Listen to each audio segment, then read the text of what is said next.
Documentário 1970, Quando a Terra Calou o Sertão.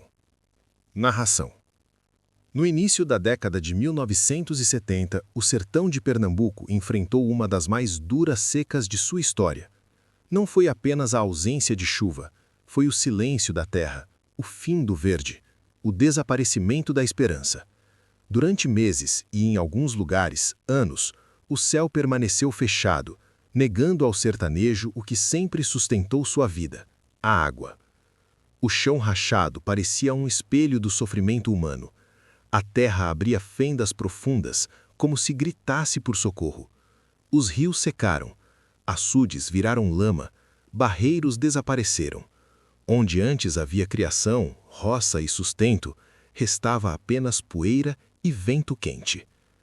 Os animais foram os primeiros a sucumbir. Bois, vacas, cabras e ovelhas caíam pelo caminho, vencidos pela fome e pela sede. Carcaças espalhadas pela caatinga tornaram-se parte da paisagem. O gado magro, de ossos aparentes, caminhava sem rumo, em busca de um resto de pasto que não existia mais. Para o sertanejo, perder o animal era mais que perder um bem. Era perder o banco, o trabalho, a segurança do amanhã. Sem o gado não havia feira, não havia troca, não havia como sobreviver. As plantações desapareceram. Milho, feijão e mandioca não resistiram ao sol inclemente. A lavoura queimou antes de crescer. A fome chegou às casas simples de taipa, cobertas de palha ou telha velha, espalhadas pelo sertão profundo. Diante da escassez extrema, o povo recorreu ao que a caatinga ainda oferecia. A palma, o mandacaru e a mancambira deixaram de ser apenas plantas do sertão e passaram a ser alimento de sobrevivência. A palma era cortada com cuidado. Primeiro queimavam-se os espinhos no fogo. Depois, a planta era raspada, picada e cozida. Servia para alimentar os animais que ainda resistiam, e muitas vezes também as pessoas. O gosto era amargo, a textura estranha, mas era o que havia. O mandacaru, símbolo do sertão, também virou comida. Cortado ainda verde, tinha os espinhos queimados e o miolo aproveitado. Em muitos lares, o mandacaru foi o único alimento por dias seguidos, não por escolha, mas por necessidade. A mancambira, raiz resistente da caatinga, exigia esforço redobrado.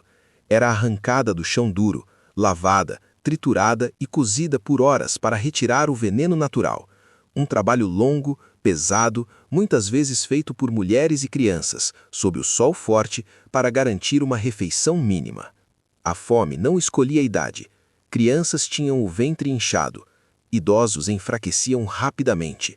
Muitos adoeceram, outros partiram.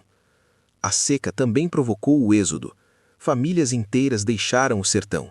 Seguiam a pé, em caminhões pau de arara, ou em trens lotados rumo às capitais ou ao sudeste do país. Levavam pouca coisa, algumas roupas, a fé e a esperança de dias melhores. Mas para quem ficava, resistir era um ato de coragem. As mulheres desempenharam um papel fundamental. Caminhavam quilômetros em busca de lenha, carregada na cabeça, para acender o fogão a lenha. Procuravam água em cacimbas distantes, muitas vezes turva e imprópria, mas essencial para manter a família viva. As casas permaneciam abertas, simples, solidárias. Mesmo na miséria, o pouco era dividido. Um prato de palma cozida, um pedaço de raiz, um gole de água. A solidariedade era o que mantinha o sertão de pé. A ajuda governamental era escassa e irregular. Frentes de emergência surgiam, oferecendo trabalho pesado em troca de quase nada. Construção de estradas que não levavam a lugar nenhum, apenas para garantir algum dinheiro e impedir a fome imediata. A seca de 1970 não foi apenas um fenômeno climático. Foi também social, política e humana. Exibiu a desigualdade histórica, o abandono do sertão e a força de um povo acostumado a resistir. Apesar de tudo, o sertanejo não perdeu sua identidade. Continuou cantando, rezando e acreditando. A fé era alimento da alma quando o corpo já não tinha forças. Com o tempo, a chuva voltou. Tímida no início, depois mais generosa. A terra lentamente começou a se recompor. O verde retornou à caatinga. mas as marcas ficaram. Nos corpos, nas memórias, nas histórias contadas de pai para filho. A seca de 1970 permanece viva na lembrança do sertão pernambucano. Um tempo em que a fome ensinou resistência, a dor ensinou solidariedade, e a terra, mesmo dura, nunca conseguiu apagar a dignidade de seu povo. Este documentário é uma homenagem aos que sofreram, resistiram e sobreviveram, porque lembrar também é um ato de justiça, e contar essa história é garantir que o silêncio da seca nunca apague a voz do sertão.